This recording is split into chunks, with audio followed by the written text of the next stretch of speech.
O primeiro-ministro Benjamin Netanyahu e o líder da oposição em Israel, Benny Gantz, devem ir à Casa Branca na próxima terça-feira discutir o plano do governo Donald Trump para a paz no Oriente Médio. O vice-presidente Mike Pence confirmou. Os dois principais líderes israelenses foram convidados para debater questões regionais e os prospectos para a paz na Terra Santa com o presidente Trump.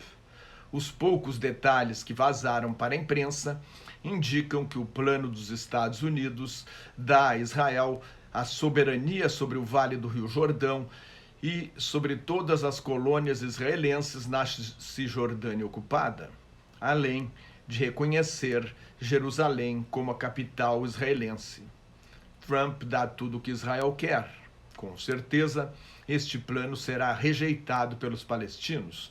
No Twitter, seu meio de comunicação favorito, o presidente americano afirmou que os detalhes revelados são mera especulação. O vice-presidente Mike Pence recebeu hoje Netanyahu e Gantz na Embaixada dos Estados Unidos em Jerusalém para fazer o convite formal. A Casa Branca declarou que os Estados Unidos e Israel são fortes aliados. A visita do primeiro-ministro será uma oportunidade para discutir nossos interesses comuns sobre a segurança nacional e regional. Netanyahu agradeceu, dizendo que não temos amigo melhor do que o presidente Trump.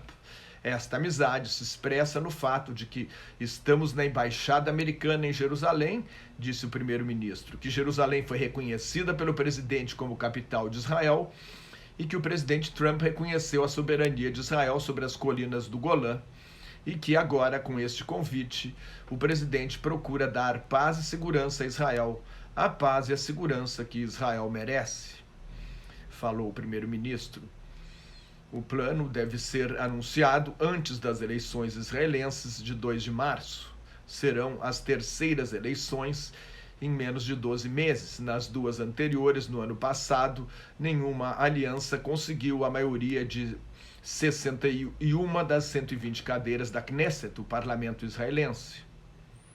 A proposta americana é totalmente inaceitável para o movimento nacional palestino, que exige a retirada total das colônias israelenses dos territórios árabes ocupados na Guerra dos Seis Dias, em 1967, e a criação de uma pátria para o povo palestino na Cisjordânia e na faixa de Gaza, com capital no setor árabe oriental de Jerusalém, e o direito de retorno dos palestinos expulsos de suas terras e casas desde a criação de Israel em 1948. O plano de Trump exige que os palestinos reconheçam Israel como um Estado judaico, desmilitarize a faixa de Gaza e desarme o movimento de resistência islâmica, o Hamas, principal grupo islamista palestino.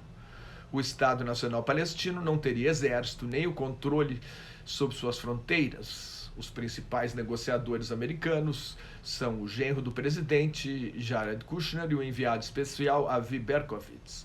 Eles eram esperados nesta semana em Israel, mas a viagem foi cancelada.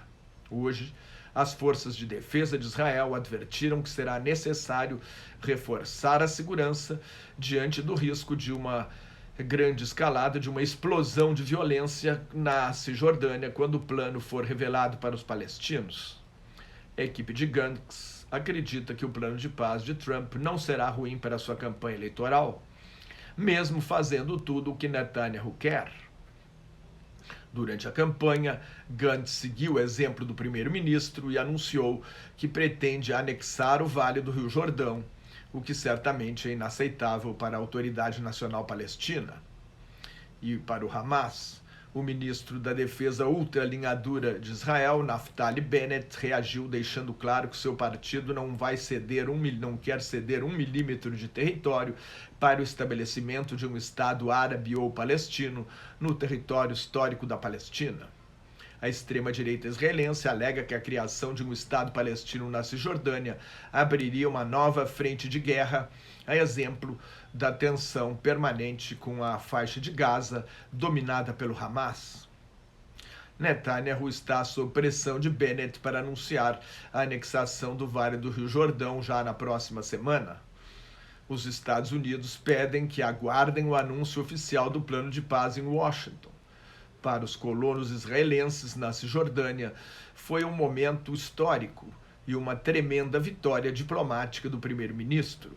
O presidente do Conselho Regional do Vale do Rio Jordão, David El-Layani, festejou a extensão da soberania israelense ao Vale do Rio Jordão, ao Mar Morto e aos assentamentos na Judéia e na Samaria. É a realização do sonho sionista e um momento decisivo na história do movimento de colonização. O líder da lista conjunta de partidos árabes com assento no parlamento de Israel, Ayman Odeh, rejeitou a proposta de Trump. Não sei o que o acordo do século propõe, mas sei muito bem que será a tragédia do século. A solução para o conflito árabe-israelense é conhecida há muitos anos, mas os governos de Israel preferem ampliar a colonização em vez de acabar com a ocupação e garantir um futuro de paz para nossos filhos. Outro deputado árabe-israelense, Ahmad Tibi, acusou os Estados Unidos de participarem ativamente da campanha eleitoral do partido Likud do primeiro-ministro Netanyahu. Nunca um elemento externo se envolveu tanto nas eleições em Israel. Nenhum governo americano será capaz de extinguir a aspiração do povo palestino de se livrar da ocupação israelense e conquistar sua liberdade, acrescentou o deputado. Sem um acordo de paz, a guerra sem fim não acaba.